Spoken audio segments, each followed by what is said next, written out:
नमस्कार बच्चों मैं आर.के. कुशवाहा। बच्चों आज मैं क्लास 12 की फिजिक्स में एक ऐसा लेक्चर लेके आया हूं जो कि बहुत ही इंपॉर्टेंट है और बोर्ड एग्जाम की दृष्टि से ये बहुत ज़्यादा इंपॉर्टेंट है, इस चीज़ को आप याद रखना। और आज का बच्चों लेक्चर है मूविंग चार्जेस एंड मैग्नेटिज्म, यानी गतिमान आवेश और चुंबकत्व। बच्चों सबसे पहले हम आपको बताएंगे कि इस चैप्टर का नाम मूविंग चार्जेस एंड मैग्नेटिज्म यानी गतिमान आवेश और चुंबकत्व क्यों रखा गया, इसके पीछे की फिजिक्स क्या है, इसके पीछे की वजह क्या है, आखिरकार इस चैप्टर का नाम ऐसा ही क्यों रख दिया गया। इन सब चीज़ों को बिल्कुल डिटेल में बताऊंगा। और बच्चों ये बताऊंगा कि सबसे पहले मतलब का नाम magnetic field and electric field क्या ये पहले अलग अलग हुआ करते थे, किस टाइम में ये दोनों कंबाइंड हुए, कौन से ऐसे साइंटिस्ट थे जिन्होंने इनको कंबाइंड कर दिया, इन सब चीज़ों को बिल्कुल डिटेल में बच्चों बताएंगे। तो आप लोग वीडियो में लास्ट तक बने रहिएगा। आज की कहानी इतनी ज़्यादा इंटरेस्टिंग है हम कुछ कह नहीं सकते। तो चलिए बच्चों स्टार्ट करते हैं। और मेरा आपसे वादा है आज मैं आपको ऐसा समझा दूंगा आपके दिल और दिमाग में उतर जाएगा।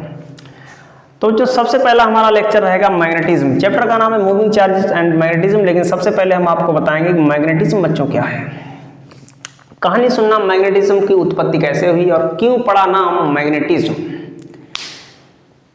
सुनना बच्चों। देखिए बच्चों आपको बता दें 2500 वर्ष पूर्व 2500 वर्ष पहले एशिया माइनर एक देश था, एशिया माइनर में एक जगह है मैग्नेशिया। बच्चों 2500 वर्ष पहले एशिया माइनर में एक जगह है मैग्नेशिया। पॉइंट को नोट करते जाना इससे कि आपको याद रहे। एशिया बस कहानी है, इसको दिमाग में याद रखना जरूरी है। एशिया माइनर में एक जगह है मैग्नेशिया और इस मैग्नेशिया जगह पर बच्चों काले रंग के ब्लैक कलर के पत्थर पाए गए, स्टोन्स पाए गए। और इन ब्लैक कलर के पत्थरों की बच्चों की विशेषता पाई गई कि ये ब्लैक कलर के पत्थर क्या कर रहे थे, लोहे के छोटे छोटे टुकड़ों को अपनी तरफ अट्रैक्ट कर रहे थे, आकर्षित कर रहे थे। इनके बच्चों इनके अंदर एक गुण था, ये जो ब्लैक कलर के पत्थर थे ये छोटे छोटे टुकड़ों को, लोहे के छोटे छोटे टुकड़ों को अपनी तरफ आकर्षित कर रहे थे। चूंकि बच्चों ये ब्लैक कलर के पत्थर मैग्नेशिया देश में पाए गए, मैग्नेशिया स्थान पे पाए गए और मैग्नेशिया में पाए जाने के कारण बच्चों इन्हें कह दिया गया मैग्नेटाइट। क्या बच्चों कह दिया गया? मैग्नेटाइट। मैग्नेशिया में पाए जाने के कारण इनका नाम दिया गया मैग्नेटाइट और मैग्नेटाइट से बच्चों बना दिया गया मैग्नेट। कहानी को सुनना, मैग्नेटाइट से बना दिया गया मैग्नेट। एक बात बच्चों और, ये जो मैग्नेटाइट के जो काले कलर के पत्थर थे ये बच्चों प्रकृति में पाए जाते थे। तो प्रकृति में पाए जाने के कारण इनका नाम एक और रख दिया गया नेचुरल मैग्नेट, प्राकृतिक चुंबक। नेचुरल मैग्नेट, प्राकृतिक चुंबक। इनका नाम बच्चों प्राकृतिक चुंबक भी रख दिया गया क्योंकि ये प्रकृति में पाए जाते थे। इस टाइप से बच्चों मैग्नेट की उत्पत्ति हुई। अब एक क्वेश्चन, ये मैग्नेटिज्म क्या है बच्चों, जिसको हम हिंदी में कहते हैं चुंबकत्व। चुंबकत्व क्या है बच्चों? देखिए मैग्नेट के गुणों की अध्ययन करना, मैग्नेट के गुणों का अध्ययन करना, मैग्नेट के गुणों का अध्ययन करना।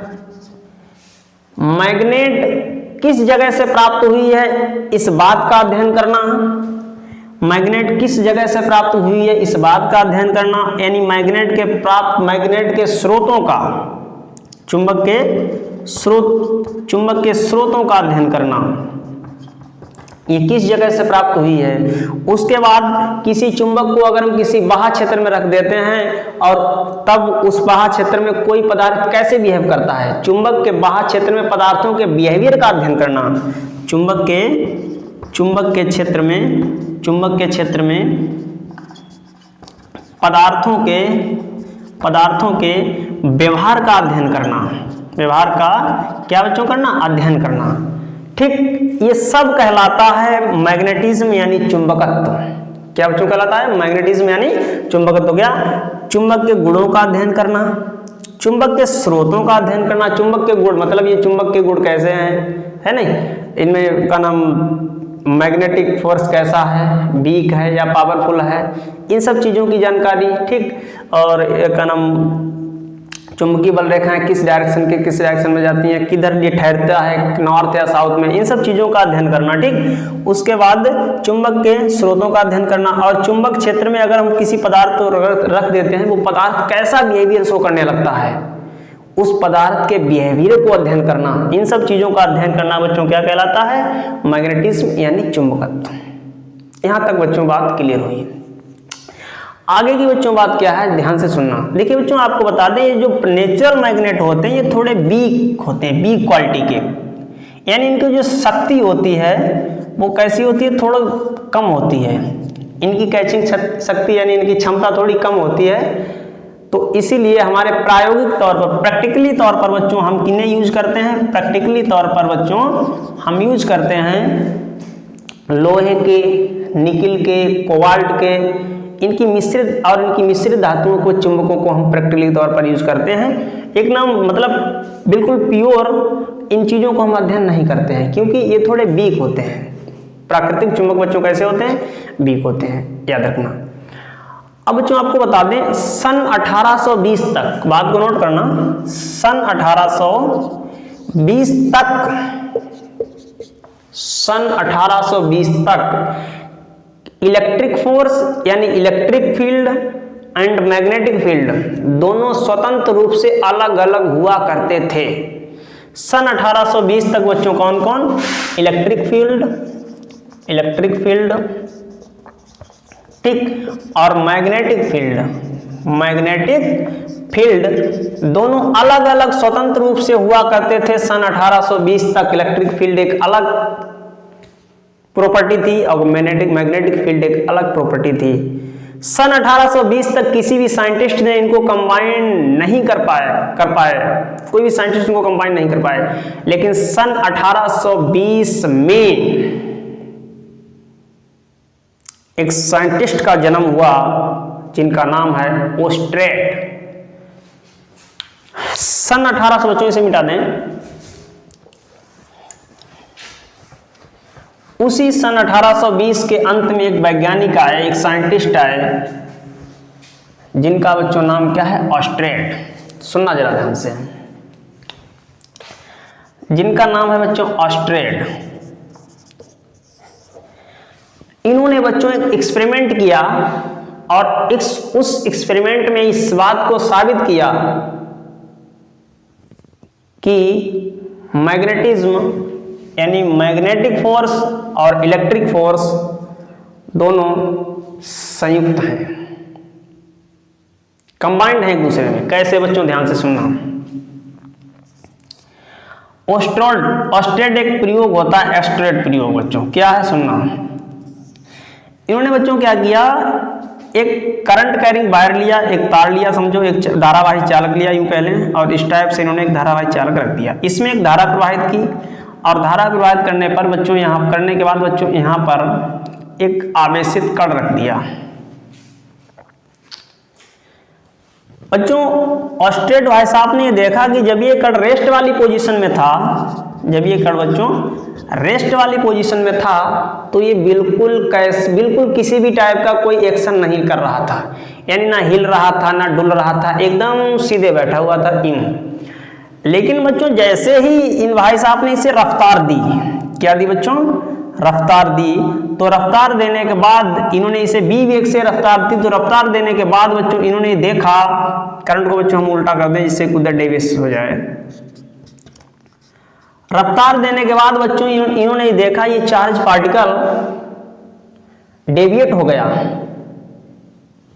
ये चार्ज पार्टिकल घूम गया। साइंटिस्ट बच्चों सोचने लगे, ऑस्ट्रेट भाई साहब सोचने लगे कि ऐसा क्या कारण है कि जब तक ये चार्ज पार्टिकल रेस्ट वाली पोजीशन में था तब तक इस पर कोई फोर्स एक्ट नहीं हो रही थी, लेकिन जैसे ही हमने इस चार्ज पार्टिकल को स्पीड दी यानी रफ्तार दी, तो इस पर एक फोर्स एक्ट होने लगी। इसका मतलब बच्चों यहां पर कोई नई फोर्स है, वो एक ऐसी फोर्स है जो रेस्ट में तो वर्क नहीं करती है, रेस्ट में एक्ट नहीं होती है, लेकिन जैसे ही चार्ज पार्टिकल गतिशील अवस्था में आता है फोर्स एक्ट हो जाती है। एक बिल्कुल अलग टाइप की फोर्स है, रुकी ही पोजीशन में वर्क करती ही नहीं, लेकिन वो देखती है कि जैसे ही चार्ज गतिशील अवस्था में हुआ फोर्स एक्ट, फोर्स बच्चों एक्ट हो गई, यानी फोर्स लगने लगी। तो ऑस्टेड भाई साहब ने इस आवेशित कण, गतिमान आवेशित कण के बिहेवियर को देखा, व्यवहार को देखा, और इस व्यवहार को देखकर एकदम कल्पना की बच्चों, एकदम इन्होंने सोचा कि अगर हम किसी शक्तिशाली चुंबक के पास किसी चुंबकीय सुई को ले जाएं तो चुंबकीय सुई उस चुंबक के क्षेत्र के संपर्क में जाने पर डिफ्लेक्शन शो करने लगती है, घूम जाती है। तो सेम वैसा ही व्यवहार ये गतिमान आवेशित कण कर रहा था। तो उस चीज को ध्यान में रखते हुए वैसे व्यवहार को इन्होंने यहां पर पाया। चुंबकीय क्षेत्र में जैसा व्यवहार कोई चुंबकीय सुई कर रही थी, वैसा ही व्यवहार आज ये गतिमान आवेशित कण कर रहा है। तो वैसे ही व्यवहार के कारण इन्होंने अंदाजा लगाया कि यहां पर मैग्नेटिक फोर्स एक्ट हो रही है, क्योंकि एक बड़े शक्तिशाली चुंबक के क्षेत्र में बच्चों क्या उत्पन्न होता है, अगर कोई शक्तिशाली चुंबक है तो उसके चारों तरफ चुंबकीय क्षेत्र उत्पन्न होगा। क्या बच्चों उत्पन्न होगा? चुंबकीय क्षेत्र उत्पन्न होगा। और चुंबकीय क्षेत्र के संपर्क में अगर कोई चुंबक की मैग्नेट मतलब का नाम चुंबकीय सुई को ले जाएंगे तो वो डिफ्लेक्टेड हो जाएगी। तो ये बिल्कुल आवेशित कण, गतिमान आवेशित कण सेम वैसा ही व्यवहार कर रहा था जैसा ये चुंबकीय सुई यहां पर व्यवहार करेगी। चूंकि यहां पर चुंबकीय क्षेत्र के कारण चुंबकीय सुई वैसा व्यवहार करती है, इन्होंने सोचा कि अगर वहां पर चुंबकीय क्षेत्र है और यहां पर सेम वैसे सुई की तरह ये गतिमान आवेशित कण व्यवहार करता है, इसका मतलब यहां पर भी चुंबकीय क्षेत्र उत्पन्न होता है। इसका मतलब यहां पर चुंबकीय क्षेत्र उत्पन्न होता है। चुंबकीय क्षेत्र की वजह से इस गतिमान आवेशित कण पर एक फोर्स एक्ट होती है जिसका नाम है चुंबकीय बल, यानी magnetic force. Magnetic force, magnetic force बच्चों। तो ये मैग्नेटिक फोर्स कब लगी? जब ये चार्ज पार्टिकल गतिमान था। तो इसीलिए बच्चों इस चैप्टर का नाम पड़ा गतिमान आवेश और चुंबकत्व। यानी जब गतिमान आवेश होगा तभी का नाम मैग्नेटिक फोर्स एक्ट करेगी। अब हम बच्चों आपको बताते हैं, ये कहानी आपको लिख देना है, वैसे तो याद रखना, लिखना कोई जरूरी नहीं। अब बच्चों हम इस लेक्चर को दो भागों में डिवाइड करेंगे। सबसे पहले बच्चों पढ़ेंगे मैग्नेटिक फील्ड, और मैग्नेटिक फील्ड के कारण बच्चों हम पढ़ेंगे मैग्नेटिक फोर्स। मैग्नेटिक फील्ड के कारण उत्पन्न होने वाला मैग्नेटिक फोर्स। अब बच्चों मैग्नेटिक फील्ड को दो टाइप से हम पढ़ेंगे, दो टाइप से इसका अध्ययन करेंगे। मैग्नेटिक फील्ड को बच्चों दो टाइप से हम, मैग्नेटिक फील्ड की बच्चों कैलकुलेशन हम दो टाइप से करेंगे। नंबर एक बायो-सेवर्ट लॉ, नंबर दो एम्पियर सर्किट लॉ। नंबर एक बायो-सेवर्ट लॉ, नंबर दो एम्पियर सर्किट लॉ। और उसके बाद बच्चों हम मैग्नेटिक फोर्स का अध्ययन करेंगे। तो सबसे पहले बच्चों हम बात करेंगे मैग्नेटिक फील्ड की, कि मैग्नेटिक फील्ड को बायो-सेवर्ट लॉ से कैसे फाइंड किया जाता है। तो चलिए बच्चों स्टार्ट करते हैं। ये था बच्चों इसका इंट्रोडक्शन। इस टाइप से इस चैप्टर का नाम गतिमान आवेश और चुंबकत्व पढ़ा। उसके बाद बच्चों ये क्लियर हुआ कि यहाँ पर किसी करंट कैरिंग वायर के चारों ओर मैग्नेटिक फील्ड जनरेट होती है, और मैग्नेटिक फील्ड की वजह से इस गतिमान आवेश पर एक मैग्नेटिक फोर्स एक्ट होता है। तो सबसे पहले मैग्नेटिक फील्ड की कैलकुलेशन आपको दिखाएंगे, और जब मैग्नेटिक फील्ड की जानकारी बिल्कुल आपको मतलब समझा देंगे, उसके बाद बच्चों हम आपको बताएंगे मैग्नेटिक फोर्स।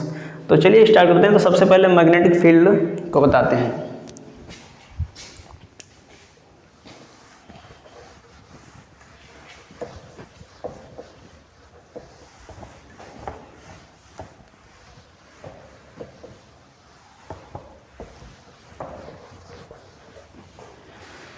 तो जो मैग्नेटिक फील्ड में सबसे पहले हम बात करेंगे बायो-सेवर्ट लॉ। बायो-सेवर्ट का नियम क्या है बच्चों? सुनना बच्चों, देखिए अगर यहाँ पर हम कोई करंट कैरिंग वायर लें, तो बायो-सेवर्ट ने बच्चों बताया अगर यहाँ पर हम करंट कैरिंग वायर लें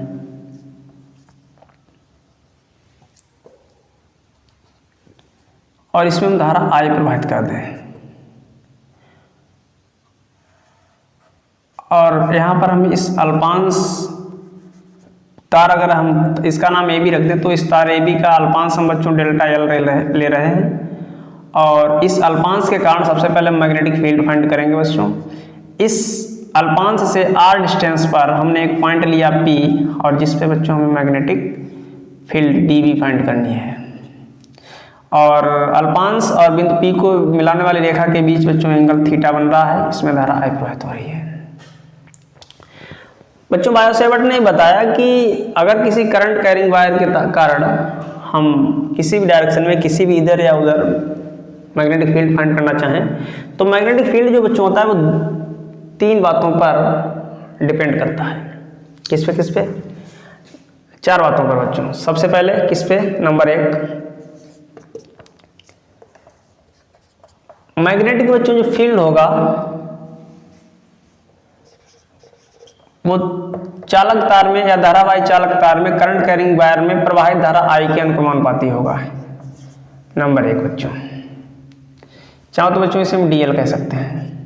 ठीक, मैग्नेटिक फील्ड चालक तार में प्रवाहित धारा I के अनुक्रमानुपाती होगा, क्योंकि जैसे जैसे धारा बढ़ेगी बच्चों मैग्नेटिक फील्ड वैसा ही वैसे वैसे बढ़ेगा। नंबर बच्चों दूसरा पॉइंट क्या रहेगा, यही मैग्नेटिक फील्ड अल्पांश dl के भी अनुक्रमानुपाती होगा, क्योंकि बच्चों जैसे जैसे लंबाई बढ़ाएंगे चालक तार की ना वैसे ज़्यादा मैग्नेटिक फील्ड बढ़ेगा, तो यहाँ पर ये भी इसके अनुक्रमानुपाती होगा। तीसरे नंबर में उन्होंने क्या बताया बच्चों, यही मैग्नेटिक फील्ड अल्पांश और बिंदु P को मिलाने वाली रेखा के बीच बने कोण थीटा की ज्या यानी साइन के अनुक्रमानुपाती होगा। और चौथे नंबर में इन्होंने कहा कि यही मैग्नेटिक फील्ड अल्पांश और बिंदु P को मिलाने वाली रेखा के बीच की दूरी r के वर्ग के व्युत्क्रमानुपाती होगा। इस टाइप से बच्चों ने 4 ही पॉइंट बताए, और अगर हम समीकरण 1, 2, 3 व 4 को मिलाने पर तो बच्चों क्या लिखेंगे, dV proportional I dl sine theta upon r square. तो जब अनुक्रमानुपाती चिन्ह हटाएंगे बच्चों तो ये आएगा μ0 upon 4 pi I dl sine theta upon r square. इसका मात्रक बच्चों रहेगा टेस्ला। ठीक बच्चों, μ0 अपान जो 4 पाई है, जहां μ0 अपान 4 पाई एक अनुक्रमानुपाती नियतांक है, अनुक्रमानुपाती नियतांक है, जिसका मान बच्चों होता है 10⁻⁻7 टेस्ला टकला मीटर पर एम्पियर। टकला मीटर पर एम्पियर बच्चों याद रखना, टकला मीटर पर ampere.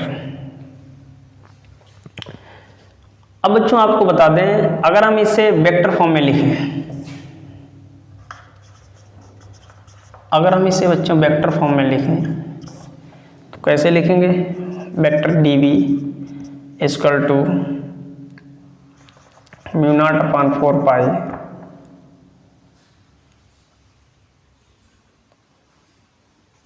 I vector R into vector dl upon r3। इस टाइप से बच्चों हम इसे वेक्टर फॉर्म में लिख सकते हैं। अगर हम r dl को फिर से सिंप्लीफाई करेंगे तो बच्चों vector r into vector dl equal to r निकलेगा r dl साइन थीटा, और यहाँ पर r3 है, एक ऊपर बच्चों r बनेगी, r से r एक कट जाएगी तो फिर वही चीज़ हमारी बनेगी r dl sine theta upon r square. बच्चों इस टाइप से बच्चों इसे वेक्टर फॉर्म में लिखा जा सकता है। तो बच्चों ये था बायो सेवर्ट का नियम। तो बच्चों आज के लिए इतना। अगर वीडियो अच्छा लगा हो तो प्लीज़ वीडियो को लाइक करना, ज़्यादा से ज़्यादा शेयर करना, और चैनल पर नए तो चैनल को सब्सक्राइब जरूर कर लेना, जिससे कि जब भी हम कोई वीडियो अपलोड करेंगे उसका नोटिफिकेशन आपके पास सबसे पहले आएगा। तो आज के लिए इतना। Thanks for watching.